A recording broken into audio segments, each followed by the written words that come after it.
So before we jump into this week's episode, I just have to ask you a question. How valuable would it be to have direct access to some of my past guests to learn exactly how they executed certain strategies to grow their business? And I believe it would be extremely helpful to your entrepreneurial journey. And as someone who has had access to these founders, I can tell you firsthand, guys, it's super helpful. And I want to make it available to you. In fact, that is the experience and knowledge sharing that's delivered to each person every quarter when they become a Grindology member. Now, Grindology is an entrepreneurial subscription box, and it ships every quarter full of resources to help fuel your grind and your hustle. So what's included in the Grindology shipment? Well, first and foremost, every single Grindology shipment will include a copy of the Grindology Tactical Manual. Every single issue of Grindology will be chock full of real tactics from real business builders, not journalists. And within the pages of the Grindology Tactical Manual, they will be delivering to you the tactics and strategies that you can integrate into your business immediately. How great would it be to receive real Facebook ad strategies from those who are doing it successfully? It would be super helpful. And those are the types of tactics that will be found in each issue of Grindology. And like I said, it's real tactics from real business builders. And in addition to the Grindology Tactical Manual, each shipment delivers 2 bags of uniquely crafted coffee specifically roasted for you, the founder, the hustler, the entrepreneur, the maker, and creator. Each shipment also includes an exclusive mug that speaks to your unique nature that is you, the entrepreneur. Everything about Grindology is about helping to fuel your grind. And in fact, that is exactly why our friends at Design Pickle have partnered with us for our first box. Yep, the homies at Design Pickle are hooking up one lucky subscriber with a full year of unlimited graphic design services. Guys, that is a $12,000 prize. Like I said earlier, everything that we do is to help you with your entrepreneurial journey. So make sure that you visit grindology.com to learn more. Our Q1 box and the chance to win the Design Pickle package valued at close to $12,000 is an exclusive shipment. So make sure that you secure your box today at grindology.com. I'll make sure to include a link to grindology.com in the show notes and within the description of this episode.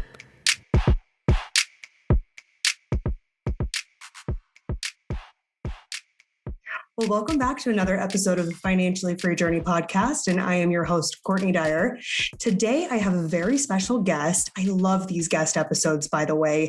These have been so inspiring, and today, we actually have the benefit of hearing from Ken Greene. And Ken, he has such an interesting background. He's coined the engineer of finance, and he actually started his career as an engineer. But in 2008, after the crash and the recession, he then pivoted his career into the insurance and financial industry. And he really realized that he was one of the few financial professionals that he worked with that really cared about educating clients and not just selling to them. And from there, founded and created his own unique approach to really help people realize how to achieve financial freedom, which is fantastic, fits in perfectly to our show. And his focus is to help people grow wealth without using high-risk ventures. He also has a podcast, which is called The Engineer of Finance. So if you haven't heard of it, go look it up. He has some really great episodes and amazing topics that he covers. And he also has a website. It's called greenfi.com. I'll go ahead and include that. I'll link it in the show notes for you guys.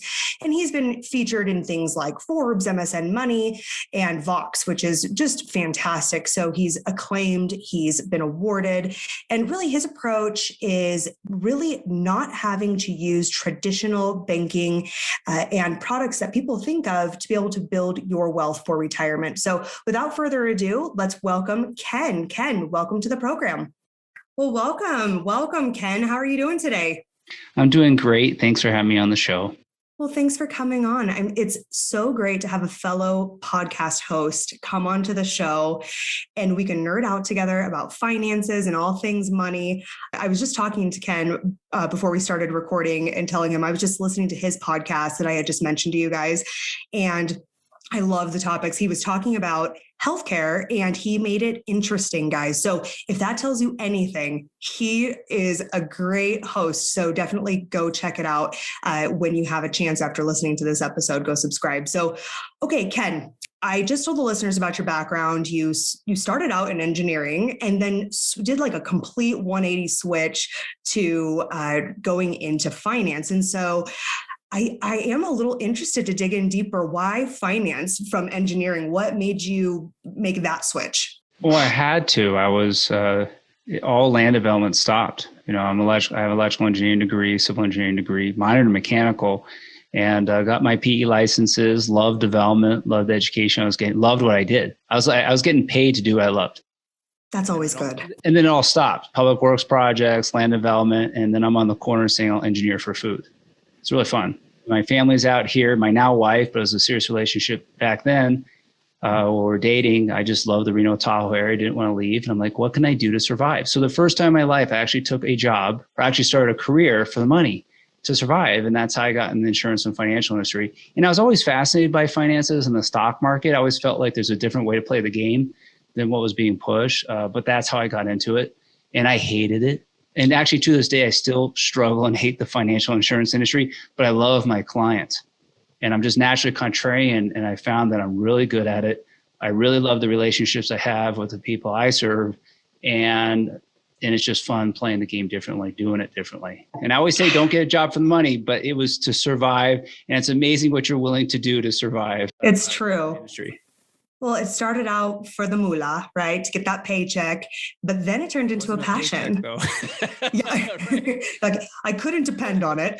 But then commission, right? And absolutely sales stuff. Well, and that's what tells you if your clients are happy, then you're getting paid. So really your focus and your sole purpose is to really help your clients meet their financial needs. And so your advice is critical to them because you're not going to get paid if you don't help them achieve their goals, which I think is fantastic. So, okay, how do you think your engineering background helped you with that switch into the financial industry? I love details. I love designing. I love troubleshooting.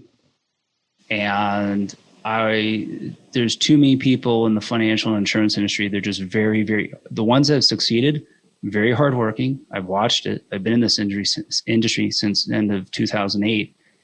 The ones that are successful, very hardworking, typically very charismatic, brilliant salespeople, and don't bore them with the details. And so here you have someone like me who naturally likes to be in the corner. I had to learn their skill set, and boy, has this industry made me grow. I mean, I've learned to work with people. I've learned to be a better human being because of it, because you get told no a lot.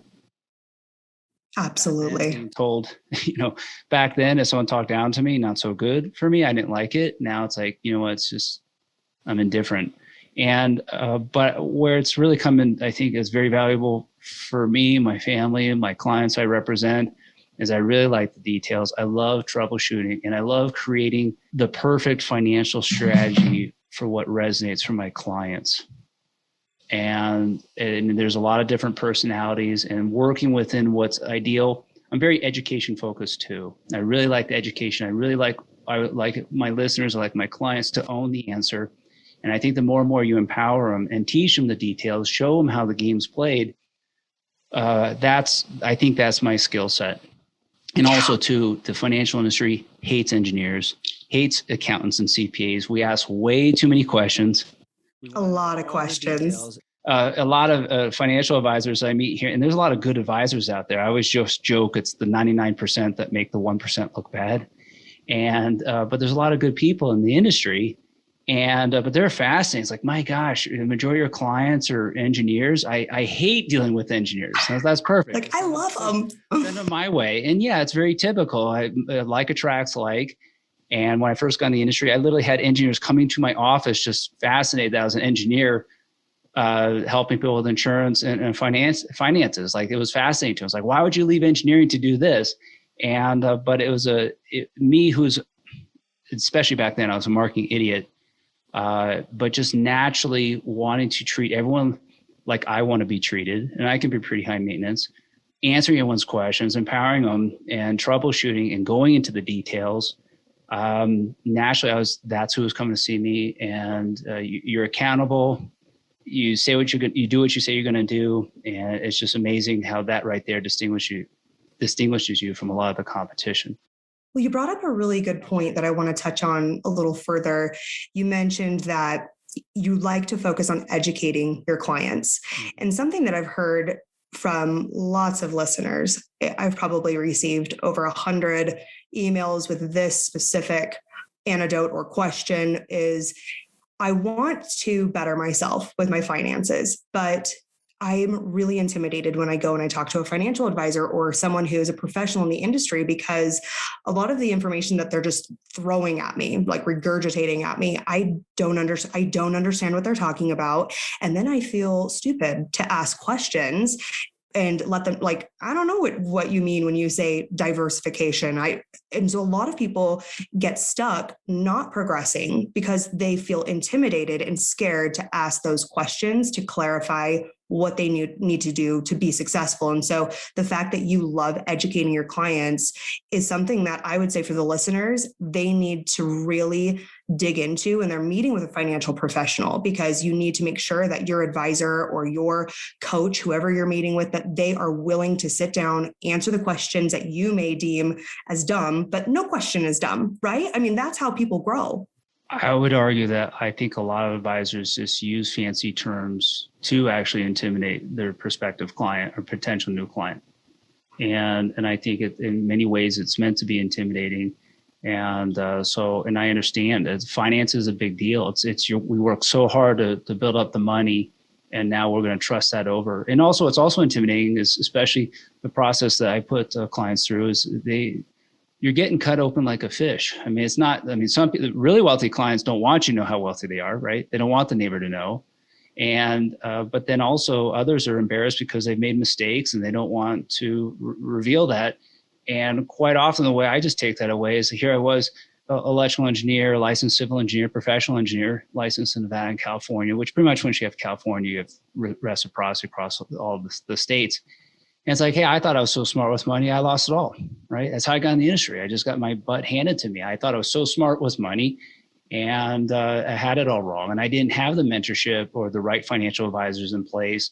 I mean, I had a financial advisor, but what a joke, because they were just looking at one myopic thing. They have their bias. They had something to sell, which is solely the stock market. Didn't understand my current financial position, didn't understand my income streams, my liabilities, things that resonated for me.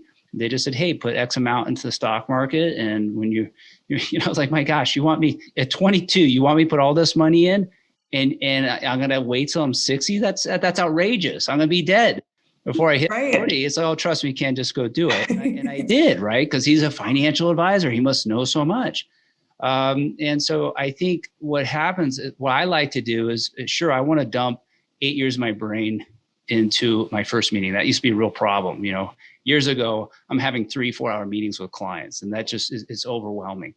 Absolutely. But I don't have any type of bias. I just want to see what resonates for people. And I think majority of us who are sane, that a lot of us will come in with a certain set of facts, but we don't know all the other facts, right? And so there's assumptions, there's opinions. But I have found that most, if we're sane, most people, when you go from 3 facts to about 40, 50 other facts, majority of us are going to come to the same conclusion. And I think that creates a strong foundation and it creates empowerment. I love lifelong relationships. However, I want my clients empowered. I want them, if heaven forbid something happens to me, they know how to look at a boring auto insurance contract. I mean, I don't sell auto insurance, but I sure advise on it. They know how to look at a boring home insurance contract. They understand how to walk through things so that they're empowered. And then it becomes more of me like a mentorship role. And it's great when clients call, say, hey, I was thinking about this, this, and this based on what they've learned. And then I just want to shop the idea. And it's like, yeah, let's go do it. So I think that education is important. And also I think it does take away the intimidation factor. And also I would argue that a test is easy once you know the answers. And I didn't know the answers. And I just take that away. It was like, hey, you couldn't have screwed up any more than me. And just because you're really sharp in one area, that doesn't necessarily carry over to another one. And so I learned a very painful lesson. I learned the hard way. And it's also something that makes me very passionate, is that I crave to be the advisor that never existed for me when I was 22. And so anyone who walks through my door, whether in person or virtually, I represent clients East Coast or West Coast. When anyone calls about a comment on the show, I just love helping them go take that next step, point them in the right direction, and not have any type of agenda, but just an agenda to serve them like I wish I was served, and have them learn vicariously through all my mistakes. Because boy, I know a whole bunch of ways of how not to do things. But then show them the right way to play the game and create a lot more financial certainty, create that empowerment. And also it keeps me sharp, right? I got a lot of smart listeners, a lot of smart clients, and it keeps me constantly waking up, wanting to improve because I'm a competitive person. I want them to know more about money than me, but it keeps me sharp and I want to keep craving knowledge. So anyway, hopefully that's my long-winded answer, but hopefully that answers. I like it. Well, no, and it made me think while you were talking too, because you have the background of being an engineer, and it seems like you're really passionate around educating people, not being intimidating. And that's something for the listeners to take away is when you're interviewing your financial professional to help you. And that's what it is. You are interviewing them because they are helping you with one of the most important facets of your life, because the importance that it carries is it enables you to be able to chase dreams, passions, to meet long-term, short-term goals. Money is not the end-all be-all, but it's a tool to help you achieve the things that do drive true happiness in your life. So this person has a very important role that they're playing in your life. And so I want the listeners to take away from what you just said, the genuine passion that you have around helping them holistically, not just around the products that you get paid commission on, is a huge part of the listeners being able to identify that in a potential person to help them. That's number one. Number two, another question that I had is what was your relationship with money growing up? How did your parents talk about it with you? I mean, before you got into the industry, how do you think about it? What was your relationship? I would say I was very fortunate. I mean, I grew up in Morristown, New Jersey, during the school years, and in the summer, Annapolis, Maryland. And so I would say my parents were great mentors, right? I mean, I think my mom, accountant, CPA, a real strong accounting background. My father, electrical engineer and a nuclear engineer. I've had him on my show, which was fun. It's like, gosh, man, he sounds so smart, and I sound like an idiot when I'm interviewing him. Right? That's a dynamic duo right there. Yeah, it's kind of fun. And so I had the nuclear engineer on my show when I first started doing the podcast. And but I would say just watching, I think this probably a lot came from is I just watch people through their actions, right? You can see what people say, but then you see through their actions. And I think I got great mentorship as a kid. Just my mom, very conservative, can't have enough money under a mattress. And then you have my dad, who had a great job as a nuclear engineer. I mean, he worked at, for the military. He also went to Virginia Tech, and a phenomenal education. Worked at 3 Mile Island before it had its little mini meltdown, and Cherry Hill, New Jersey. And then he left all of that, which is a guaranteed income stream as a nuclear engineer, to start the first Computerland franchise in Morristown, New Jersey. So oh, wow. Late 70s. All my granddad, the neighbors, everyone thought he was crazy. It's like, you actually think businesses are going to buy a computer? And actually, he's lost his mind. Because I think every individual is going to have a computer. And so I think that combination and watching how they worked in synergy. I mean, my dad didn't pull the trigger, leaving that guaranteed income stream to start his companies without my mom's blessing and background. And it was a great area. My dad, very entrepreneurial. My mom, very good on the back end and bookkeeping. And so I think that was my background, my dad grew up pretty poor in Cleveland, Ohio, but he was very ambitious, got a phenomenal education, and just went after it. And my mom growing up like in the Virginia, Maryland area, a great background in accounting. So I think those two pieces, I really learned a lot watching through their actions. However, I did ignore my mom's advice about the savings component. That's what got me a lot of trouble. There's a lot of power of making 0% interest, right? There's a lot of, that's what got me into this industry, is that I had very aggressive investments, really pedals to the metal, but I had nothing in savings. And so if I had more listened to my mom back then, I probably never been in the industry if I had 6 months to a year just sitting liquid. Well, thank goodness you didn't listen to your mom then, right? I mean, I was going to say that was bad, but maybe it was a good thing. I don't know. I want to switch gears really quick. I know things happen for a reason, guys. Okay. If you disobeyed your mom, it might play out good later for you. I don't know. Okay, I want to switch gears. I want to talk about Bankosaurus. Am I saying that right? Yeah, Bankosaurus. Bankosaurus. Okay, tell the listeners about Bankosaurus. He developed this, and how long has Bankosaurus been around? And then tell us what it is exactly. I don't know when I created. I mean, he actually has the cool service mark, the R and everything, and it was just me having fun, just kidifying things. I mean, it doesn't have to be intimidating, and if you can make whatever you do, if you make it fun, it's way easier to go do. If you can make training, working out fun, you're going to go do it. If you can make finances fun, where it's appealing to you, we will. I mean, we're like electricity is like path of least resistance. I mean, humans were very adaptable creatures. That's a great blessing. It's what makes us humane and distinguishes us from the animals. And at the same time, though, it also can be a trap because we can easily adapt, right? And so either way, it could be a good thing. And so the Bankosaurus, I'm looking at him on my wall right now in my office in the studio. And he was just my way of having fun, talking about a unique strategy of just using dividend paying whole life insurance as a very powerful saving strategy. Now, I think too many people in the industry have perverted life insurance, unfortunately. But if used in synergy with everything else you're doing, whole life can be very, very powerful product for the right people. And but you go tell people, oh, you should get a whole life policy. It's just boring. It's a horrible name. And so I have the whole theme. I've got Joey the T-Rex, which I did an episode about where he came from, which is just a stuffed animal gift from my parents because they were gone a lot from Toronto, Canada. And so he was like me, just naturally to myself, kind of shy kid when I was little. Joey the T-Rex, he was my awesome stuff. Everywhere I went, he was my best friend and my protector. And then the Bankosaurus was like, how do I just having the whole dinosaur theme, right? Having fun. Right. Kids and parents light up when they get their Bankosaurus t-shirts and they get their Joey gifts. And, you know, like the hat I'm wearing right now, that's Joey the T-Rex. Yeah, if you guys can see it, he's wearing the hat with the dinosaur. If you're listening, it is quite attractive, the logo. Yeah. So I think it's worth checking out. You know, it makes finances fun. So it sounds like Bankosaurus is really a way to be able to create your own bank, essentially, have fun, right?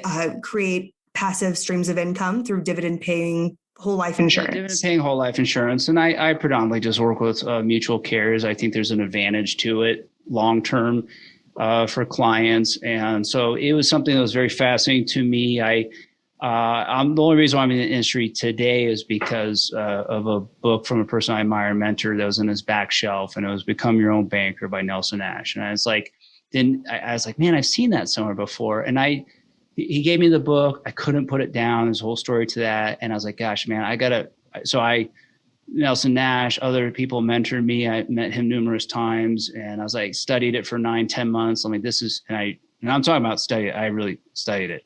And you're an engineer. You deep dived that book. That's what I was doing at night, Saturday mornings. That was my fun and relaxation. Put tabs in there. Yep. Yeah, you get this hyper focus. And I was like, this is just phenomenal. Now, not as an investment, but as a saving strategy, I was like, gosh, if you do this right, I mean, you can get, and you structure things right. I mean, you're getting about at least 8 simultaneous benefits with the use of $1. And I was like, this is just awesome. And my first client was me. I applied it to me, applied it to family. Then I started seeing select clients at night because I was engineering full time again too. I just got to teach this to the world. And so that's the Bankosaurus. He's just your big, huge dinosaur. He kind of looks like a brontosaurus, and he protects your money. It grows income tax free. Powerful legacy planning with income tax free death benefit. And you say life insurance, people think you're crazy. But when you walk through it and you really do a deep dive, and boy, do I spend a lot of time educating my clients on it. If it's the right fit, it can be a very, very powerful tool as a saving strategy that will enhance every other investment you're doing. And so that's what the Bankosaurus is. And it's not specific to a product, but usually it's tied to it. It's the philosophy and how it ties into it. And so that's the Bankosaurus. Well, and, whole life insurance isn't necessarily a product that a lot of people think of as a go-to when you say investing, creating passive streams of income, planning for your future. But knowing that that is such a good opportunity to be able to generate income for yourself, you're taking, moderate to low risk. So it's a great product to be able to kind of put in the the tool belt, right? Because if we put all our eggs in one basket, if you're only doing your 401k or you're only doing, after tax brokerage account, you need to diversify your portfolio in order to meet your needs at different stages in life. And so a whole life insurance policy that pays dividends and creates income for you is a great way to diversify and put another tool in your tool belt. So for the listeners, that's something that definitely to research into. I will link in the show notes, as I mentioned before, but I just want to reiterate your website. So that way they can go, and with you being so focused on education, for them to learn more about what that product is exactly and how they could implement it into their finances. So I have another question for you before we end, because I know we're coming up on time. What was the top advice that you got that was the best advice you had ever received for your finances? And what's the worst piece of advice that you've ever received? Just throughout since I've been in this industry, or my whole life. Your whole life. The best advice I've got. Can you repeat the question one more time, then just so I got it right, and then I'll answer it. Yeah, the best piece of advice you have ever gotten, and then the worst piece of advice you have ever gotten when it comes to your finances. Oh, I would say they have a place for it, but I would say the worst advice, I'll start there, is quite often qualified plans. I can't tell you how many people in the investment and financial advisory world, first place I go to for clients are these qualified plans, 401ks, IRAs, where essentially your money's tied up until you're 59 and a half. To me, that's crazy. Now they have their place, but it's usually the last place I go to for most clients. But they can be a powerful tool. But I did a blog on it on my website, engineerfinance.com. It was like a few years ago, where I kind of joke it's a marriage in hell between the financial industry and the IRS. All right. They create all the controls and you own it, but do you really control it? And so It can be very problematic. And you want to talk about delayed gratification, you can't touch that money forever. And it has its place. I'm not saying so. That I would say is probably one of the worst advice. That's what my advisor is 22. He's like, put all your money here. Didn't address everything else. So that's great. So what did he do? He enjoyed the commission. He enjoyed the assets under management fees. He's going to Hawaii, enjoying it with his wife every year. And I got to wait till I'm 60. That's a great strategy to put everything there. That was great. Yeah. And it does have its place down the road. Right. So, but then looking at your situation holistically, what makes the most sense for you and your taxes and your income tax bracket. And, it may not be the best option. So that's interesting. That's the worst piece of advice you've ever received. Yes. Worst piece of advice. And I ran with it, right? Because he just knew so much when I was 22, and I ran with it, even though in my gut, it made no sense to me, but I did it. And so that was, and my point is that he didn't understand everything else. It's just, that was like the natural knee-jerk response a lot of advisors go to first. And I don't think that's necessarily the best place to start for most families and to understand their situation. I would say the best advice, and it's as simple as this, and it's liquidity. It is the first area I'll go for a lot of families is just having, when I talk about liquidity, when I talk about savings and how I distinguish it between savings and investments. Savings, it's safe and it's liquid. You can access it within 2 weeks, right? And just when you have 6 months to a year just sitting, it's very hard. It seems like, especially with the guy clients I work with, especially if they're single, the idea of making zero, and trust me, that was me. The idea of making 0% interest is like blasphemy, right? Oh my gosh, when I have all that money making 0%, no way. That's the dumbest idea ever.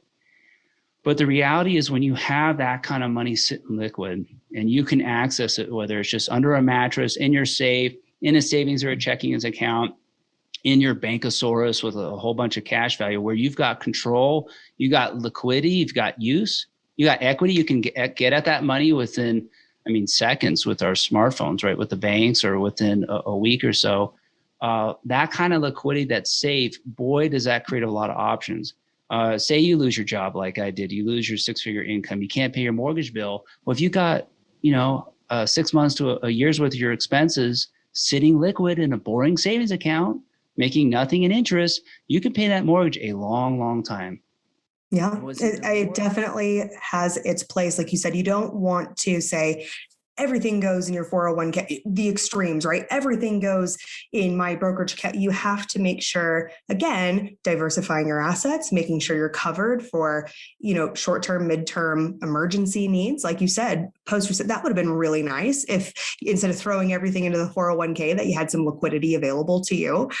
So I think it's really making sure to take into account short-term, midterm, long-term goals. When will those streams of income be available to you? How can you tap into it? And what fits you best? So it's important to not be extreme, right? One way or the other. Well, what's really powerful about liquidity, and I see it happen over and over again. I've seen it apply to myself, to my family, to the clients I represent, listeners on my show. When the fun part of liquidity is when you have a whole bunch of money sitting idle, ready to deploy, you don't even have to look for the opportunities. They will seek you out. Phenomenal investments. This is your permission slip to start chasing rates of return. But phenomenal opportunities will seek you out. It's amazing. And I remember working with a client just a couple of months ago. He used to play, a little bit, had a short stint in NFL, CFL, just a great guy. We were working on a strategy with he and his wife. And I said, we do this type of money move, which doesn't pay my company anything, but was in their best interest. And we change this money so it becomes liquid. Watch what opportunities are going to seek you out next few years. Literally like a week later, shooting me emails. Oh, I can't believe it, man. This one it literally just presented itself. And so that's kind of the fun part of money just doing nothing, is opportunities will seek you out. And if you watch how Warren Buffett has behaved, which I would argue is one of the best investors in our history, and now what he tells us to do, what he does is a little bit different. He doesn't just buy stocks and hang on to them. No, he buys companies and hangs on to them forever. And he, literally a year ago, he's sitting on a bunch of money, sitting cash, just waiting for the next opportunity to present itself, him, Berkshire Hathaway. And so there's a lot of power just having money making zero.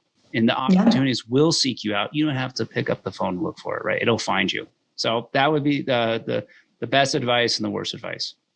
I love it. What an interesting perspective. And it really gives food for thought for the listeners. And I'm so glad that I brought you on because, again, I think it's so important for our listeners to get as much information as possible, get as many perspectives as possible, because who knows what's going to resonate with each person. And so I love that you have a outside of the box thinking and perspective and approach.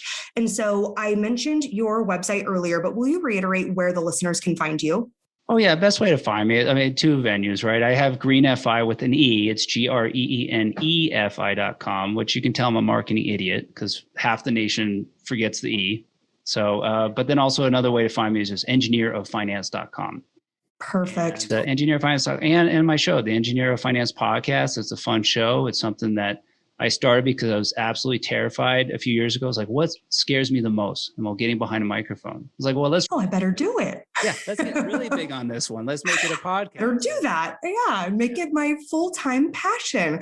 Well, thank you so much, Ken, for coming on. And as always, guys, thank you so much for tuning in to today's episode. And if you're not already, make sure you're following us on Instagram at Financially Free Journey. Make sure that you go and check out Ken's website. It's Greene with an EFI.com. And of course, I will link everything that we've talked about today in the show notes for you. And I will see you all next time.